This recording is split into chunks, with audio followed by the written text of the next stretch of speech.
ఒక ఉమెన్గా చెప్పండి, ఇప్పుడు చాలా మ్యారేజెస్ చూస్తున్నాము ఇండస్ట్రీకి సంబంధించి హీరోయిన్స్ వాళ్ళు ఎందుకు బ్రేకప్ అవుతున్నాయని అనుకుంటారు మీరు? అంటే కొన్ని కొన్ని కొన్ని రిలేషన్షిప్ తెలిసిపోతాయి ఒక ప్రేక్షకుడిగా, వీళ్ళు తొందరలో విడిపోతారని. అది దాన్ని ఎలా మీరు? ఇండస్ట్రీలో ఇంకా ఫ్రెజైల్ ఎందుకు ఉంటాయి అంటే మనం కాన్స్టెంట్లీ చాలా అట్రాక్టివ్ మనుషులతోటి వర్క్ చేస్తూ ఉంటాం ఇండస్ట్రీలో. We are working with attractive costars, intelligent directors. ఇవన్నీ దీస్ ఆర్ మనకి ఒక హ్యూమన్ బీయింగ్గా అట్రాక్ట్ అయ్యే క్వాలిటీస్. అంటే జస్ట్ ఫిజికల్ అపియరెన్సే కాకుండా ఇంటెలిజెన్స్ అండ్ నైస్నెస్, ఇలాంటి క్వాలిటీస్. సో ఎస్పెషలీ మన ఇండస్ట్రీలో ఏంటి అంటే సినిమా పనిచేస్తాం, మళ్ళీ ఇంకొక సినిమా, మళ్ళీ new set of people. So family ఇంట్లో ఉండడం అనేది చాలా తక్కువ ఇంట్లో ఫ్యామిలీతోటి. సో ఒక ఎఫర్ట్ తీసుకోవాలి మ్యారేజ్ టు స్టాండ్. లవ్ ఇంకా మన తెలుగు ఇండస్ట్రీలో అంత ఓపెన్గా ఉండట్లేదు, ఇంకా వీఆర్ స్టిల్ హైడింగ్. కానీ బయట ఇండస్ట్రీస్లో, ఏ ఇండస్ట్రీలో లవ్ అనే ఫ్యాక్టర్ కోసం చాలా కష్టపడతారు మనుషులు. They want to keep the love happening. ఆ ప్రేమ ఉంటే ఆ రిలేషన్షిప్ నిలబడుతుంది, వేరే అట్రాక్షన్స్ అవన్నీ జరగకుండా ఆపగలుగుతాం. బట్ ఇన్ అవర్ ఇండస్ట్రీ మనం అంత ఓపెన్గా ఏ టాపిక్ని అడ్రస్ చేయము, మనం డినైల్లో ఉంటాం. ఏదొచ్చినా okay okay okay okay. So ముసుగులో గుద్దులాట అంటారు చూడండి. So it's like that. I mean it's a fact. బయటికి వెళ్ళినప్పుడు తెలుస్తుంది. మన ఇండస్ట్రీలో సీక్రెట్గా మనం ఆ మ్యారేజ్ బ్రేక్ అయినా దాన్ని అలా లాగి బ్రేక్ చేసి అలానే లాగి దాన్ని ప్రిటెండ్ చేస్తూ అలా ఉంటాం. అది నేను నోటీస్ చేశాను చాలామంది కపుల్స్లో, superficial marriages. I hope I get into a genuine marriage out of love. Okay. So success అంటే మనీ అండ్ అతని ప్రొఫెషన్లో సక్సెస్ఫుల్గా ఉంటే చాలు. Should be successful, rich, good looking, tall. Good looking enough. ఇవన్నీ నేను నన్ను పక్కన పెట్టుకొని అతను హ్యాపీగా ఉండాలి అంటే he should have కదా క్వాలిటీస్, లేకపోతే he'll suffer out of insecurities. ఇప్పుడు ఫెయిల్ అయినవన్నీ ఇలాంటి కాంబినేషన్ లేనివేనా ఉద్దేశం? అంతే కదా.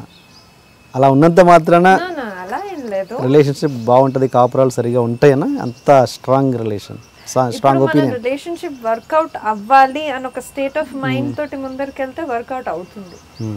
ఇది రిలేషన్షిప్ వర్కౌట్ అవ్వదు, హూ కేర్స్ అనే యాటిట్యూడ్ తోటి ఉంటే వర్కౌట్ అవ్వదు. As simple as that. So my mind is quite a monkey. So నాకు I might like a lot of people at one time. I might not like anyone.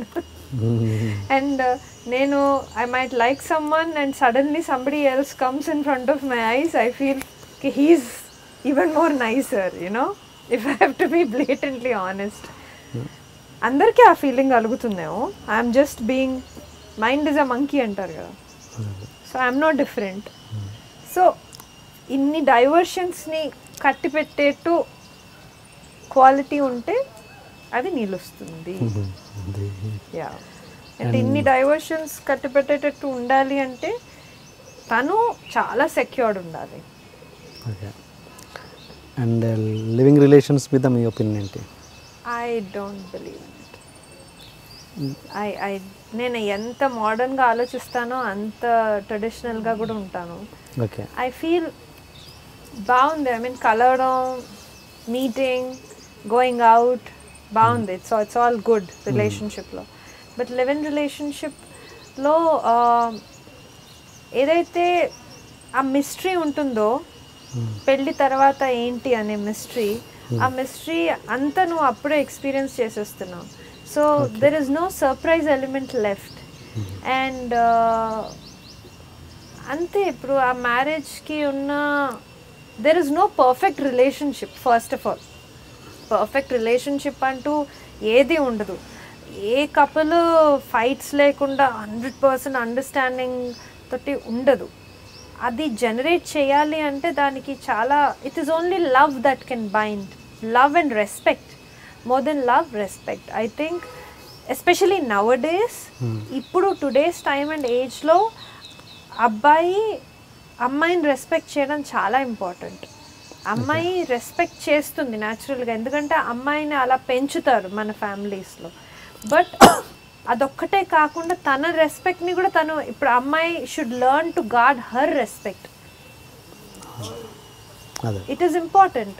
ఒక అమ్మాయి తన కోసం stand up అవ్వాలి, తన రెస్పెక్ట్ గార్డ్ చేయాలి, and her husband or her boyfriend should learn to respect her whatever తను ఏం చేయాలనుకున్నా కూడా. ఇవి చాలా క్వాలిటీస్ నాకు చాలా important. I think it is respect first and then love. Okay. And ఒక వ్యక్తి యొక్క సెక్సువల్ రిలేషన్షిప్స్ మీద అతని క్యారెక్టర్ని చూస్తుంది సొసైటీ. Is it true? ఎంతవరకు కరెక్ట్ అది కరెక్టా? ఒక మనిషి యొక్క సెక్సువల్ లైఫ్ మీద అతని క్యారెక్టర్ బేస్ అయి ఉంటుందా? అంటే అది ఇండివిజువల్ ప్రెరోగేటివ్, అది ఆ మనిషి బట్టి ఉంటుంది. అంటే ఇప్పుడు ఆ మనిషి if he or she is getting involved in sexual relationships and తను ఆ వేరే మనిషికి ఏం చెప్తున్నారు అనేది మ్యాటర్ అవుతుంది. ఆ ఇద్దరు మనుషుల్లో ఉన్న అండర్స్టాండింగ్ మ్యాటర్ అవుతుంది. ఎందుకంటే ఇప్పుడు చాలామంది సొసైటీ